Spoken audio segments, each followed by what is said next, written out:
We live in a complex and unfair world where the way things work don't make much sense.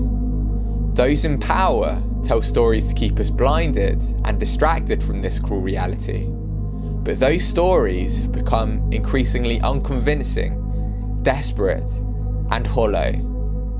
This is a short film about why those stories have stopped making sense, and how this has led to a powerful new global movement. It is told through the events of an epic and shape-shifting year. Who are you?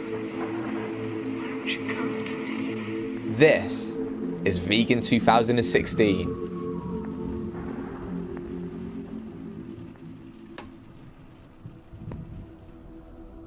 Following 2015, veganism could no longer be ignored. It caused the meat industry to react.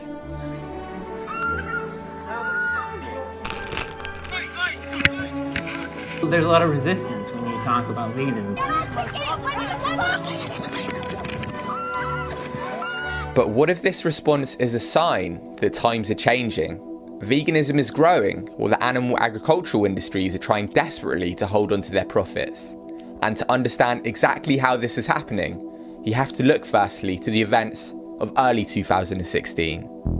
Early 2016 centred around Dr. Michael Greger. Please join me in welcoming Dr. Michael Greger.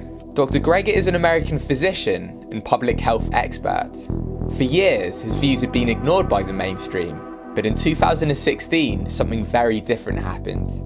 His new book reached the New York Times top 10 bestsellers list, and all of a sudden, he was in the media spotlight. Dr. Michael Greger. Dr. Michael Greger. We've got Dr. Michael Greger here. There's only one diet ever been proven to reverse heart disease in the majority of patients, a plant-based diet. If that's the only thing a plant-based diet can do, reverse a number one killer, a number two killer here in the UK, shouldn't that be the default diet until proven otherwise? And the fact that it can also prevent, arrest, or reverse other leading killers, type 2 diabetes, hypertension, would seem to make the case simply overwhelming. And Greger's assertion that this information is being distorted by institutions appeared to hold true in 2016 when the US dietary guidelines came out. The government is out with new guidelines. The new guidelines from the USDA and Department of Health and Human Services are supposed to tell you what to eat, but critics say they're muddled and confusing, and not by accident. Critics say the guidelines don't go far enough. There's new controversy over the American diet. The government is dropping this recommendation to limit egg consumption on foods high in cholesterol. Instead of saying eat less meat, they say less than 10% of your diet should come from saturated fat. People don't know what a saturated fat is. Instead of eat less meat, eggs, dairy, junk, what do they say? Eat less saturated and trans fatty acids, things like that. Biochemical components, right? Because they don't want to mention foods because that's too politically unpalatable. The meat,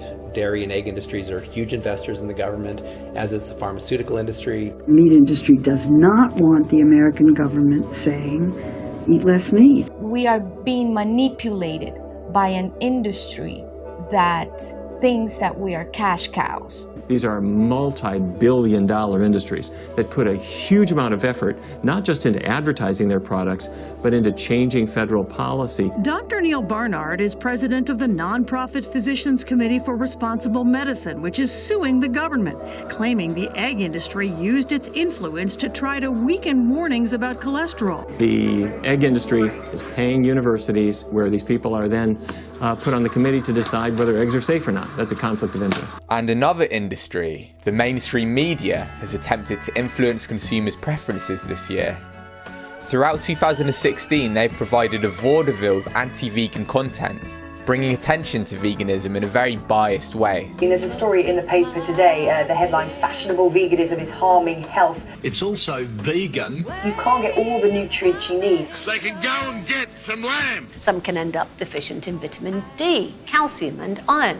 But unfortunately, vegetarians and vegans haven't seen the funny side of it. Get a sense of humour is what I would say. Protein, iron deficiencies are the common ones if you're not eating the right foods. It's that devious, treacherous group, the vegans. But maybe these media journalists aren't really journalists any longer. Without realising it, they've become instead contrarians and puppets, whose real job is to make us confused. And when we're confused about what to eat, we stick to old habits. And these old habits feed the power and wealth of the meat, dairy, and egg industries. A CSIRO survey has found 1 in 6 Australians are ditching dairy without a medical diagnosis. It's leading to dangerous levels of serious health risks arising from a lack of calcium. When you look at the plant sources like broccoli, etc., you need to literally consume 20 cups of broccoli to get anywhere near the amount of calcium in a cup of milk. That's just not true. We grow up believing we need to drink cow's milk for calcium so we don't get osteoporosis. That's not true. We've been conditioned since school. We need calcium from cow's milk. We need protein from animal flesh. The public is being lied to, right? There are big money commercial interests that are trying to twist the truth. And it became stranger when the Washington Post ran an article implicating Dr. Greger's website nutritionfacts.org, which was bizarrely accused of being part of a Russian propaganda campaign, an indication once again of the mainstream media's anti-vegan rhetoric. You are not going to get this information from the powers that be because those institutions are controlled. The media is controlled by the meat and dairy industry. Like with the tobacco industry in the 20th century, the animal agriculture industry manipulates a constant state of confusion and misinformation. And whenever there is opposition, industry absorbs it, for example by using the Animal Enterprise Terrorism Act. This act, which is still enforced in 2016 and used against animal rights activists, states that anyone disrupting the business of an animal enterprise is committing an act of terrorism. If you just affect the profits of this industry, even by telling the truth, you can be considered doing something breaking the law, at least in this country. That is how powerful this industry is. If you go film inside the place where they make food, you go to jail. They bought your politicians, they bought your government. But at the dark heart of this corrupt force in 2016 is the way industry siphons off large quantities of government wealth. For example, in 2016, the meat and dairy industry insisted on taking $30 billion from the US government in the form of subsidies. And this was especially strange, given that fruit and vegetables were only subsidised 0.04% compared to meat and dairy. Our governments hold international conferences to address climate change and seek solutions. All the while, the single most devastating force behind our planet's environmental collapse remains not only unspoken, but actually actively denied by the very organizations charged with saving our planet. Animal agriculture is responsible for 16% of greenhouse gas emissions, compared to the 13% of all global transportation. This was according to a 2016 report funded by the United Nations Environment Programme, and backs up previous reports by the FAO and World Watch. And there is now a general consensus that animal agriculture is the leading cause of not just global warming, but also water depletion, deforestation, species extinction, ocean dead zones, antibiotic resistance, and the inefficient feeding of a growing population. But given that 2015 was the hottest year on record, why does the issue of animal agriculture remain largely unspoken? Why have the studies that have come out in 2016 been ignored? That's what the meat and the dairy industry have accomplished so far. Why are ag laws sweeping the US, which aim to hide the practices of factory farming? Is it because we're collectively revealing the truth about animal agriculture? Thanks to the internet age, we now have this democratization of information. Now everyone has access. Something just in the past couple of years, you can just kind of feel it. Like this transformation of just information passes so fast, you can't hide things from people. Unlike before, the institutions in the meat and dairy industries do not have as much power. No longer do they hold a monopoly as gatekeepers of knowledge. Increasingly, people know what's wrong with animal products. Today's generation is growing up with considerable knowledge about the environment and how individual decisions can impact it. The single best thing that you can do to help the environment and help animals and your health is to adopt a plant-based diet. Due to the internet, resources are now available online, and information about the horrors and impact of animal agriculture are clear for the world to see. Thought-provoking documentaries like Plant Pure Nation are now up, as well as others, and more are due to come out, which all highlight the growing consensus that a plant-based vegan diet is optimal for health. The healthiest diet for the vast majority of people is an exclusively plant food diet. I've never seen anything come close to the breadth and depth of benefits that a plant-based diet provides. Here are the 15 leading reasons Americans die, and a plant-based diet can help prevent nearly all of them can help treat more than half of them, in some cases even reverse the progression of disease. If we aren't eating animals for health, and we don't need to kill and eat them to survive and be healthy, what are we doing this to them for? Perhaps because of this increased awareness, veganism has broken growth and sales records in 2016. For example, the vegan hashtag on Instagram has been used 25% more this year. Vegan festivals are attracting record numbers, and the vegan restaurant finding app Happy Cow say they're growing exponentially, with restaurant entries in 176 countries worldwide. Even in places renowned for their meat-centric culture, there were signs indicating veganism is being embraced. And in the US, while vegetarian menus were shown to be up 66%, veganism has been on the march in the UK. How many vegans do you know? This is the question. Well, the answer is probably more than you think, because there's a new survey printed today that we're going to talk about that says the number of vegans in Britain has gone up by how much, Sarah Jane? A whopping 350%. Whopping. Welcome to the vegan movement, right? That's right. There is a movement happening. As a result, more and more businesses are realising the increasing popularity of vegan foods, with many companies and restaurants releasing products this year. Pret a Manger's veggie store experiment, for example, was a great success. So much so that the company have now decided to make it a permanent fix and plan to roll out similar stores soon. As consumers start voting with our dollars and purchasing foods that are aligned with our values and aligned with our interests and eating more plants and fewer or no animal products, the companies who have been selling animal foods and all kinds of other things to us are going to adjust. And we saw that with Hellmann's starting now to sell a vegan mayonnaise, and I think others will follow suit.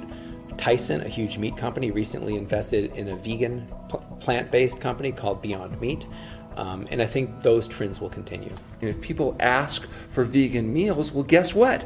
Pretty soon they start offering vegan meals because they don't care. They just want your money. The reason that so many companies in cosmetics and food are changing is because they're now registering that sentiment that exists in the marketplace, saying, hey, we've got to change, because people are figuring this out. A number of articles have been written this year about the meat substitute market, including in many high-profile outlets, predicting how this market is soon to affect the global economy, and it has caused the meat industry to take notice. Very recently, in the Meat and Place magazine, which is a leading industry meat publication, the cover story was on plant-based meats. Was on, meat substitute market. Right, meat substitute market. And they're saying, look, we got the distribution, we got the machines, we got like the sausage making machines. We should be, these vegan companies are taking away our market share. Let's get into this. They have learned how to extract actual red blood from plants, and they have essentially make a vegetarian vegan burger that actually has real blood. Everything you enjoyed before, you can enjoy. You like burgers, we got veggie burgers. You like we got anything you want. You like ice cream, we got ice cream. Like anything. Okay, that's great. That's a way to slowly shift the market, shift people over. We have got to make our businesses not just compassionate, but they've got to be better than the alternative products. That is absolutely the key. And I didn't think of that myself. I actually heard it from one of the most dynamic vegan businessmen in the world, Josh Tetrick. Jim, there are 400,000 species of plants out there, and you got to ask yourself why 92% of them haven't been looked at to make your food better. And we got a team of data scientists led by a guy that used to lead Google Maps and YouTube's data team, biochemists, computational biologists, phenomenal chefs and food scientists that find the best of them. Of Hampton Creek, whose Just Mayo is rocking the world and saving millions of animals because he's come up with a vegan mayonnaise, and I hear that he's going to come up with a vegan egg scramble that's going to be out soon. It's going into institutions, it's going into big businesses. I believe 7-Eleven announced recently they're going to only be using Just Mayo on its sandwiches. But what he said to me is, and I really thought that this was absolutely the most crucial thing when it comes to vegan businesses. They can't just be good. They can't just be compassionate. They can't just be coming from the right place. They've got to be 1,000% better than the alternative product. In 2016, Eric Schmidt, the executive director of Alphabet, who Google's parent company, ranked vegan meat as the most important trend in tech. This came amid what was one of the leading news stories of the year, A group of investors, under an initiative of holdings worth more than $1 trillion, pressured the 16 leading food companies, including Tesco, Walmart and Target, to switch from animal-based protein to plant-based protein. And as 2016 progressed, large corporations including General Mills and Danone invested in companies that have found success in replacing animal products with plants. Also this year, a new documentary has come out on cultured meat, an area that is rapidly gaining attention and funding. This is a viable solution for the meat, dairy, and egg eaters of the world who just simply refuse to stop eating those animal products, those animal body parts. However, because lab-grown meat uses cells from animals, there are some critics who argue that this industry is unnecessary and doesn't challenge the social norm that eating meat is natural. They argue that plant-based meats that have moved beyond theory and into commercial production are a better solution. That said, whether it's imitation meat from plant or animal cells, it is clear that this market is trending and will continue to receive widespread media attention. By the year 2020, the meat substitute market is predicted to be worth over $5 billion globally, and with the urgency of the climate impact and ethical concerns over the animal agriculture industry, there is a groundswell for meat alternatives to capture market share and overtake the production of traditional meat. Meanwhile, 2016 was the first year that meat taxes were seriously considered. For example, the Danish government has plans to implement a tax on beef proved popular. This backed up proposals from UN expert Professor Martin Hager this year, who called for a worldwide tax on all animal products. And in China, the Ministry of Health urged citizens to limit animal product consumption, with the aim of reducing meat consumption by 50%, while the UK dietary guidelines reduced the recommended dairy consumption, which angered the dairy industry. This was compounded by announcements made throughout the year about the struggling milk market. In the UK, 1 in 10 dairy farms have closed in the last 3 years. In the US, consumption levels are down, which led to a scandal where the US dairy industry actually killed 500,000 cows just to push up the price of milk. That's crazy. They killed 500,000 cows just to slightly inflate the price of milk. So this corruption is real, and it's being revealed and it's being prosecuted. The US dairy industry was fined $52 million last month. And this is all happening while the dairy-free market, the soy milks, almond milks, vegan cheeses, this market is growing rapidly. A new report came out this year which predicted that this market is due to be worth $35 billion globally by the year 2024. And as demand for cow's milk further plummeted, the dairy industry had to call once again on the US government's might for financial assistance.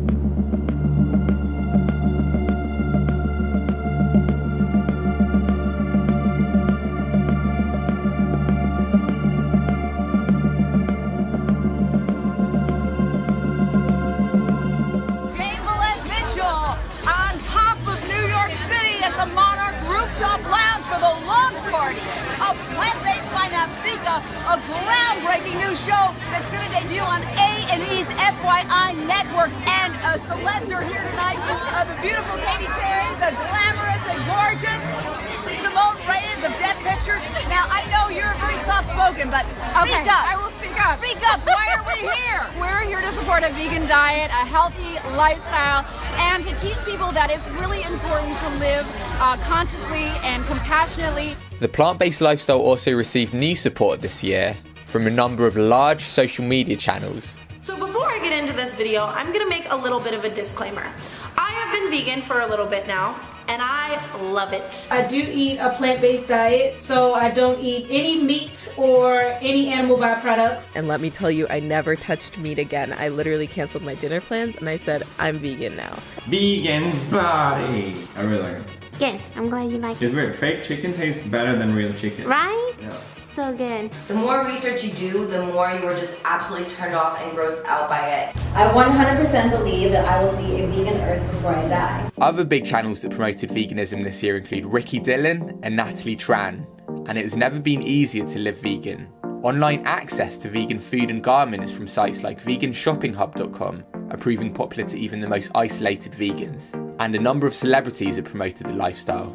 Singer-songwriter Sia donated $50,000 to an animal charity. Sharon Osbourne has publicly condemned the savagery of wearing fur. Musician Morrissey refused to play at non-vegan venues and spoke out about live exports.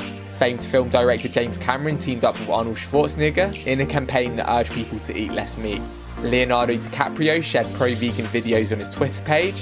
French entrepreneur and Vine and Snapchat star Jerome Jarre has been directing his following to vegan documentaries. And others have spoken out, including Ellie Goulding, Miley Cyrus, Professor Green, Lenny Kravitz, Stevie Wonder, Kat Von D, Venus Williams, NFL star Griff Whalen, six-time world poker champion Daniel Negreanu, and Pamela Anderson. Compassion is in fashion, it's sexy, and I think we have to do something to save the world. Fast and Furious actress Michelle Rodriguez has switched to a vegan diet, as well as Ariana Grande, hip-hop star Wiley, rapper 360, DJ Khaled, and NFL star Tyrann Mathieu. Paramore's lead singer Hayley Williams released a new vegan hair dye company called Good Dye Young. Kylie Jenner launched a new vegan lipstick. Hip-hop god Russell Simmons released a new book called The Happy Vegan. Harry Potter actress Savannah Lynch gave public speeches about veganism. And tennis giant Novak Djokovic and Moby have both opened vegan restaurants. I think celebrities are a very important part of our movement. They allow us to reach a lot of people, but they're part of that air game, right? They reach them in a more superficial way. In terms of more grassroots outreach, there have been a huge number of developments this year. In May, there was the first ever International Earthlings Experience Day. Anonymous for the Voiceless have gone global. The organisation Veganuary, whose campaign was twice as popular in 2016 compared to 2015, rolled out public transport adverts in London. And in New York, there was the largest ever vegan billboard campaign. In addition, following Anita Cranks' arrest for giving water to a thirsty pig last year, vigils known as pig saves, held outside slaughterhouses, gained widespread growth. And as animal welfare standards dropped, animal rights activists, who were once regarded as the pedagogic outcasts, took on a somewhat unlikely role as consumer watchdogs, entering slaughterhouses and exposing ailing conditions.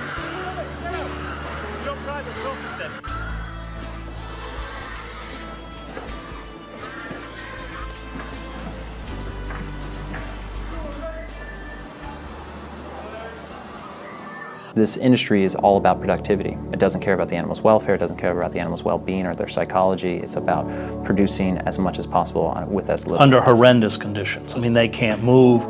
They will, especially with breeders, they can't even often walk.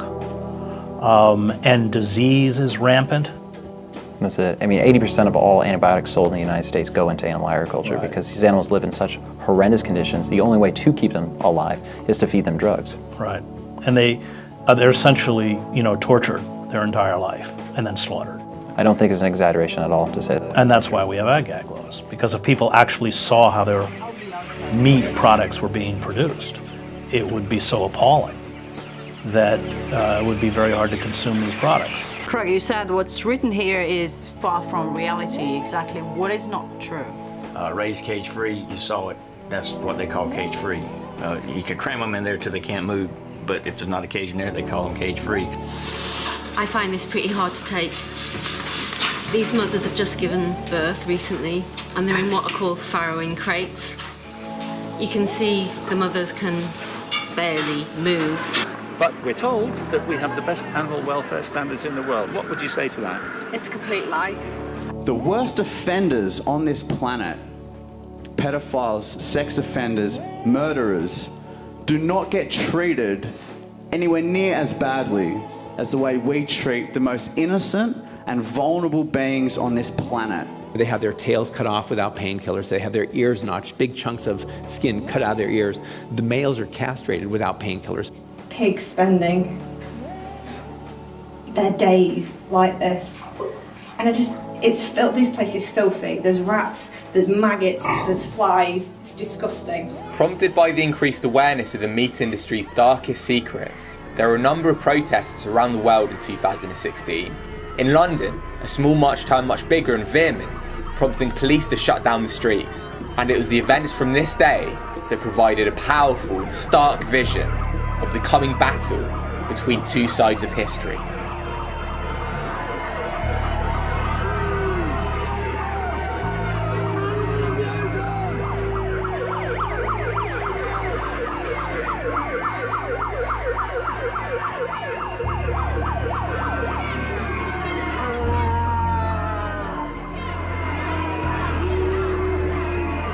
And at times it can seem so helpless for us. I know we go about our daily lives and it seems that we are alone. And that society doesn't care about the plight of animals, the plight of the environment. and it can be incredibly overwhelming for all of us. But this is a reminder for everyone here today that you will never ever be alone. This is a fraction of the vegans in our country. I think it's a sort of watershed moment. Yeah. Like something to build on, you know. This is maybe 2,500 people here today. You know, it should be 10,000 next year. There's 600,000 vegans in the UK. You know, you've had the allies side, you have vegetarians, you have people who just care about animals. You know, there's no reason we can't have 100,000 people in a march like the suffragettes did in the Hyde Park 100 years ago. We have to stand strong for the animals, for the 3,000 animals that are mercilessly slaughtered every second in the name of food, in the name of clothing, in the name of medicine and cosmetics. What a disgrace. What a disgrace! I cannot believe that we are here fighting for this. I cannot believe these animals are not being given basic fundamental rights, that we have to put these marches on. That makes me so angry. Woo! Woo!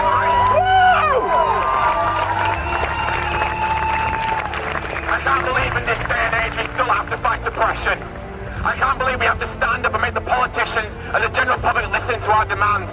We are supposed to be a compassionate species. Do we not hear this every day, that we're evolved, right? This is what we get told as vegans. We're evolved. We're above animals.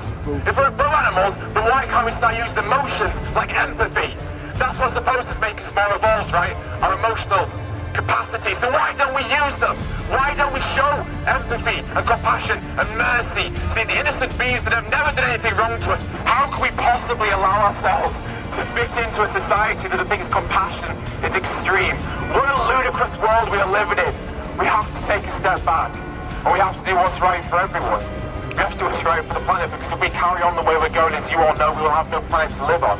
We're here today fighting for the rights of the animals, fighting for the rights of the environment, and fighting for the rights of humans that are also oppressed in the animal agriculture industries. This is not some mundane diet choice. This is the difference between enslavement and freedom, between torture and peace, between death and life. This is serious, and you understand it, and you are a part of this revolution. In 2016, social media was named as one of the largest threats to the animal agriculture industry. According to Global Meat News, social media has been instrumental in spreading negative views about the meat industry among millennials. David Dobbin, chief executive of United Dairy Farmers, said the younger generation are causing the fall-off in demand for milk, an indication that big dairy are feeling threatened and unhinged. And the field of technology has been another area that the vegan community has influenced. New alternative research methods are being used in medicine for drug testing that do not use animal models. Other technologies also come out, such as iAnimal, and animal rights activists have claimed a number of victories, starting with SeaWorld. But this morning, SeaWorld CEO announcing a change in the tides, saying all of its signature orca shows will be coming to an end. Sea Shepherd, an anti-poaching and marine conservation organisation, have now effectively shut down illegal fishing in Antarctica. In the fashion world, leather sales plummeted, and existing companies have switched to more ethical materials. And media outlets like Vogue have started to promote vegan products. In addition, in the movie world, the pro-vegan film The Herd won many awards and is free online for the world to see. And the acclaimed animated film Bear Story, which is about the brutality experienced by circus animals, won the Best Animated Short Film at the Oscars. Bear Story, Gabrielle Osorio. In 2016, many professional athletes have switched to a vegan diet, inspired by many long-term vegan athletes who have been thriving and setting new records.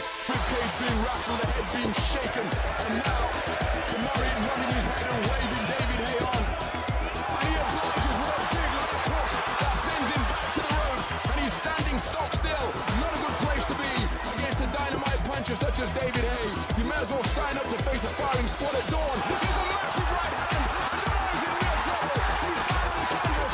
and we swing now.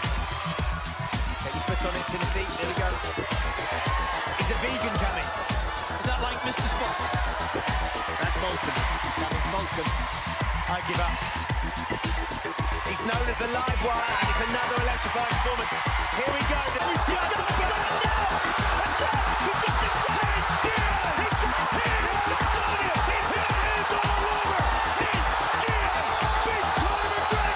As well, but it's a rare occurrence to see a boxer get forward with a jab. And Arnold Jajai just appears to be looking for a place to fall. Every time he's hit here, isn't he? He appears to be looking for a place to fall here every time he's hit with a shot. David Haig, well, I'm sure he's received more opposition during sparring than he's receiving here. Arnold Jajai being completely overwhelmed. Wow, that's huge. Oh, man. That's huge. And that ties his best ever. Yeah.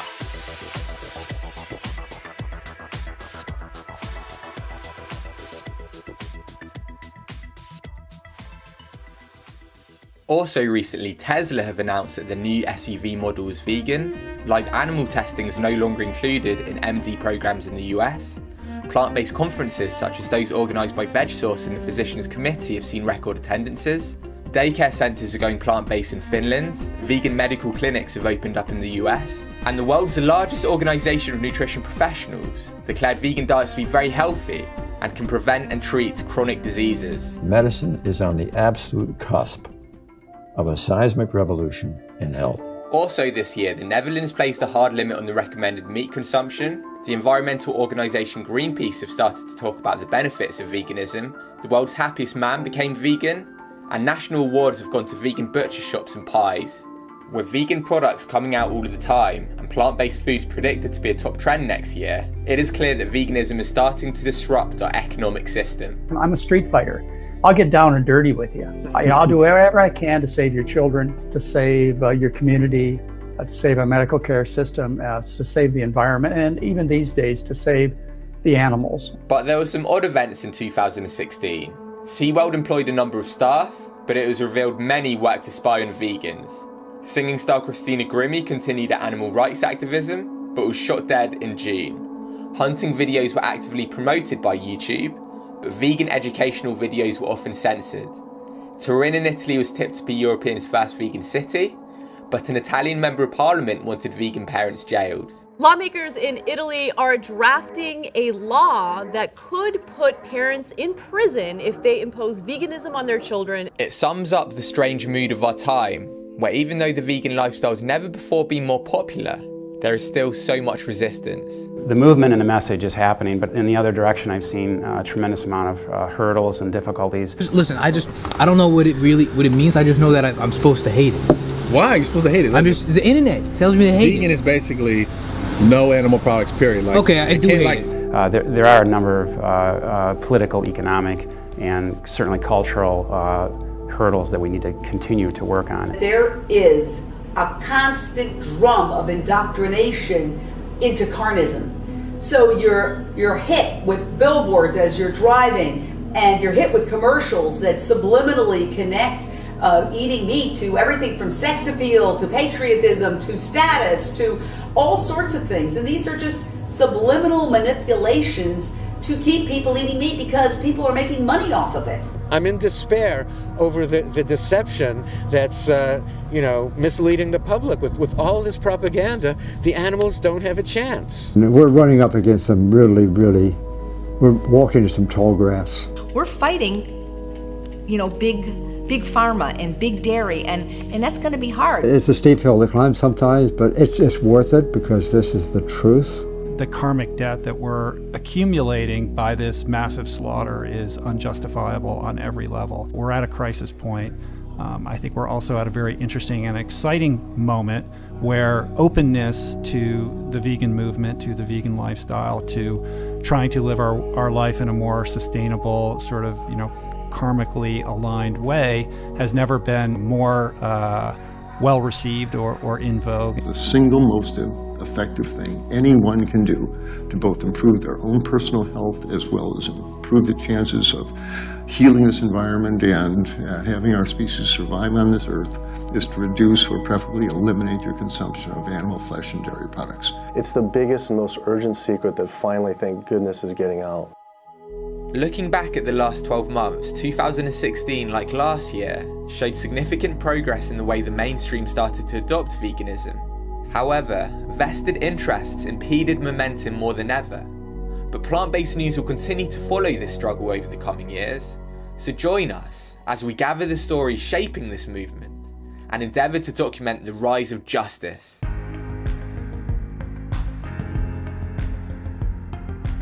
Thank you so much to everyone that has supported this film and to my special supporters on Patreon, And for more information on the news stories in this film and for all the news throughout 2017, please go to plantbasednews.org.